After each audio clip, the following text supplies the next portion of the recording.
Welcome to Facts at 5, everyone. I'm Michael Clark. I'm here at the LTV Media Center in Wayne-Scott, New York, with East Hampton Town Supervisor Peter Van Scoyoc. Welcome, Peter. Thank you, Michael. Good to see you. Good to see you as well. Hey, I was just looking at some of the numbers for Suffolk County in terms of the vaccination, and they were saying that we're over 30% now with the population with at least one vaccine dose. I know that you've been real busy at the town site. How's it going? What's happening with those? You know, it's going really well. It's a well-oiled machine now, I would say. From, as you well know, you've been volunteering there, and we appreciate your help and the help of all the volunteers. But we administered 2,544 doses from Friday through Tuesday. Wow. And that was an effort put on by the town with the allotment that we got, as well as Stony Brook Medicine came in and used our site, and we provided the volunteers in the facility, and they administered doses. And you know, really, it's the social event of the season, really, to come to the CDCH, former CDCH building, get back. Yeah, I saw on social media that there was actually a steel drum player there. What the? Yes. That's yeah. Great. One of our vaccinators' husband plays steel drum, and when I found out about it, he sent me a video clip, and I'm like, wow, this is great. So, you know, it was very festive, very chill atmosphere Nice. on Friday with the steel drum player for I love it. Rob Mitria was playing drums, and the only thing missing were umbrella drinks, I think. Yeah, well, we've been talking about the entertainment from the start. You know, you got to admit, right? We're talking about this would be a perfect venue. Yeah, so we actually did also have a local musician, and school teacher Josh Brussel came to one of our pods. It was David Leese's birthday, and so we surprised David about 7 p.m. that evening with happy birthday, and then Josh played a set of music. So it was fun. That's great. David's done such a great job as well with that.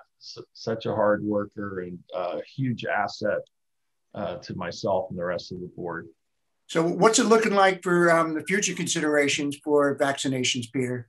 I know you don't really know till the last minute, but well, in terms of allotments, we never really know until about 2 days ahead of time, and it's a bit of a scramble every time to put together lists to populate, you know, an event with appointments. We hope to continue to be able to both host Stony Brook Medicine or local pharmacists and physicians if they should ever get any allotments and just need a larger venue. And we will continue to get allotments from the county directly. Again, we don't know with much advance notice. So we hope to continue to keep vaccinating people. As you know, the minimum age requirement keeps dropping, and you know, very soon it's going to be 16 and over. I think Tuesday it drops to anyone 16 and over is eligible. So there's a whole huge new population of eligibility, and we want to continue to be able to provide vaccine to our local residents so that everyone has access. It's pretty difficult, as you know, for many to navigate all the myriad sites for appointments, whether they be the state or with pharmacies and whatnot. So, you know, we're trying to add to the accessibility here locally, and it's really been terrific, the amount of support we've had from the community and with volunteers. It's been a great effort, all in all. Yeah, and now they're getting some real positive results on the under 16. You know, they're not ready yet. They need to look at the results for, I think, another 2 weeks, and then go for emergency, you know, the approval and all that. But they're getting, so that, you know, that makes the pool of people that could be access or need access to the vaccine to be even larger as we move forward, right? Right. So, I mean, if you think about it, we have roughly 30% of New Yorkers with at least one dose. That still leaves 70%. Yeah. And, you know, we do need to get the vast majority of people vaccinated in order to get to what they like to call herd immunity, and to, you know, do so as quickly as possible so that we don't have a situation where the variants continue to mutate. We need to try to knock this back quickly so that we don't have to go through this again anytime soon. Yeah, and the one of the things obviously is with the vaccination in progress and businesses reopening up to more people and that all changing on a daily basis. New York State, I don't know if you saw the new app, the Excelsior Pass. Yes. That came out, and I just downloaded that this morning. It's real simple, folks. Just to let you know, many businesses and venues or that type of thing are going to be requiring, to know whether or not you're vaccinated or whether or not negative test results. And this little app that goes on your phone, that's run by New York State, has that information, and it's real easy to get to. It's called the Excelsior Pass, and you just go on the wherever you get your apps, on the Apple site or Google site, and you can download it, and it pulls up your information, which is a little scary, I guess, for some people, but it's there. And I pulled mine up and just said, okay, you're fully vaccinated, you're all set. And so when you go into, I guess maybe some restaurants might even be requiring that, who knows, but they go in, they'll say, okay, give us proof that you have your vaccination, and you show them this little thing on your phone along with some photo ID, and you're good to go. That's my understanding. Is that how you read it, Peter? Yes, and I haven't downloaded it myself yet. Thanks for the reminder. I know my wife had done so just the other day. She said it was really easy to do. And so, I think this is going to be something that will really aid in, helping people understand, who's been vaccinated, and, there will be venues that require proof of vaccination, right, to participate in whatever the activities are, sports events, theaters, whatnot, that sort of thing moving forward. Right. And even with that, once you go into a venue or whatever, wherever you go into a business, you stood there, people are still required to follow the New York State guidelines. It doesn't bypass all that. Whatever the guidelines are, still have to be followed. But it's people laminating the cards and taking pictures and everything else. This, it preserves it all in one place. So that's good. What else is going on in the town, Peter? What's happening? Speaking of regulations and the constantly shifting requirements, we are staying abreast of those. And one of the recent relaxation of restrictions has been to allow catering halls to hold events in much larger occupancies than in the past. However, the way the information was circulated, it listed residential settings as still being limited to 10 people inside or 25 outside. And as you and many others know here locally, most of our catered events are taking place on residential properties, and sometimes very large estates. And we've asked that the state take into consideration the fact that these venues can host safely events in the same way that a commercial property could, and that the distinction shouldn't really be made based on ownership of property. It really should relate to the actual physical characteristics of the location, and that should drive what the occupancy is. And professional caterers can follow the same regulations, whether it's a commercial property or residential property. And so they need to really be getting back to work. This is the time of year when major events and weddings and whatnot are all booked for the season.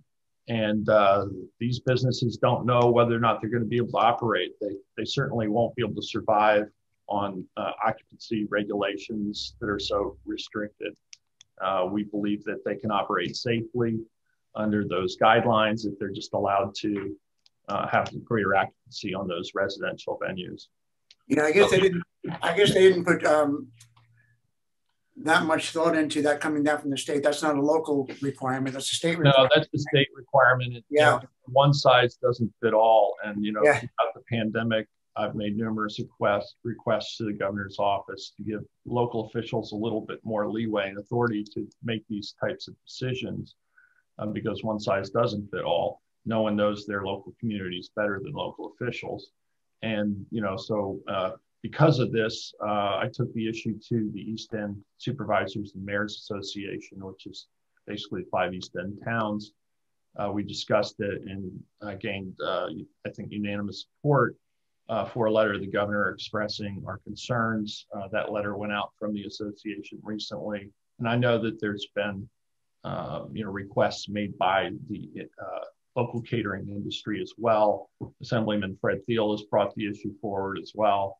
So we're hoping to get some relaxation of that issue shortly, because it's really important for many of our local residents in order to be able to continue to live here. For many people, it's side work that helps supplement incomes. It's certainly a critical part of their local economy.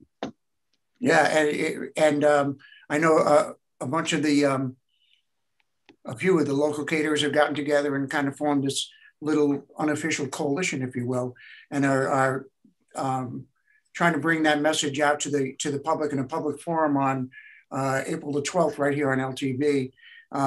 The time I believe is 6 o'clock. That's not totally confirmed. There'll be information coming out about that. And I think you might be attending that. Yeah, I was invited to be a panelist, so I'd be honored to participate in that. Again, it's a really important issue. We need to be able to get back to work, albeit safely, and certainly we can do that. Sure. Following the safety protocols and science-based, health procedures. And there'll be more information coming out about that, prior to the event. So we'll keep you folks posted. And we're also going to be doing something a little bit different with you, Peter. We're going to be doing an Ask Your Supervisor show, right? Ask the Supervisor. People can call in and talk to the man, talk to the guy, right? And on a live basis. And we're going to be kicking this off. We hope, again, more information to follow as we dot the I's and cross the T's, as it were. But it'll be on Wednesdays at 2 o'clock is where we have the stake in the ground right now. But we'll be doing a public information release on that. And it's not a new concept. It's been done before, but I think it's a good one. Yeah, I'm looking forward to it. Any opportunity to hear directly from the public, is certainly welcome. I'm your elected official, and so I appreciate the opportunity. I have done a show like that in the past on WLNG radio. Of course, I look better on radio than I do on but again, very, very happy to be able to participate in that way, and I look forward to having those interactions with the public. And that's just going to be pretty much an open forum, right? We'll just kind of keep it going as it, whatever happens, happens. Could be fun. Absolutely. It could be not fun. It could be fun. It's all good, Michael. No, it is all good. I understand. All right. Well, I believe it or not, we're out of time already, Peter. So once again, I appreciate you taking the time. I know you got a lot going on. So thank you once again, and we'll see you next week. Always good to be here, Michael, and thanks LTV for all you do for the community. Yeah, very welcome, and see you next week, folks. Thanks. Bye. Take care, everybody.